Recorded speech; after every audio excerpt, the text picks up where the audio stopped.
sagutin mo muna to. How to remove grass and weeds. Ayan, think. Mga tips daw. Thank you.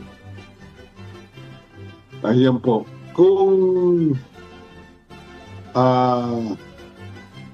ang ano po ninyo, yung loan ninyo, yung pong inyong area, Opo.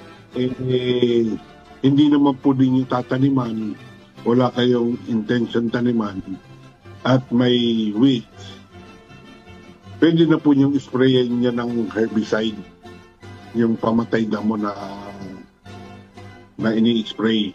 Pero kung yan naman po itataniman ninyo, para po sa akin, hindi na po, huwag po ninyo talagang lilinisin, tatanggalin niya yung grass.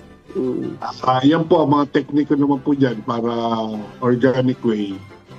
Yung po bang mga lumang tarpaulin,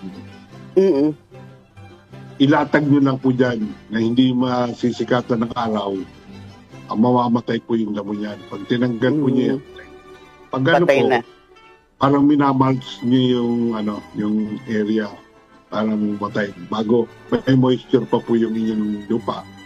Kung malaki naman po yung farm ninyo, at talagang ayaw po naman ninyong chemical, hindi kaya, at wala naman pong sensitive na bagay na makakain ng ibang ni magalaga po kayo ng ruminants. Yung small ruminants po, kaya large ruminants, malaking bagay po yan sa pantabas ng damo. Grass cutter po yan yung inyong part. Okay. Nasabi mo yung herbicide kung papatayin yung mga damo. Pagka-spray mo, ilang buwan ang hintay mo para pwede ka pa magtanim ulit? Pwede naman magtanim. Pagka usually yan ginagamit ka, may tanim na eh. Kaya nga lang, kung para sa akin, medyo alam mo naman ako maarte ng konti sa organic farmer.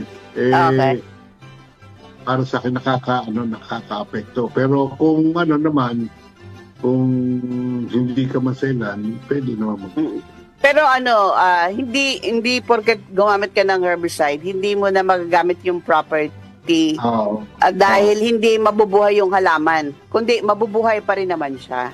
Yun nga lang. Okay.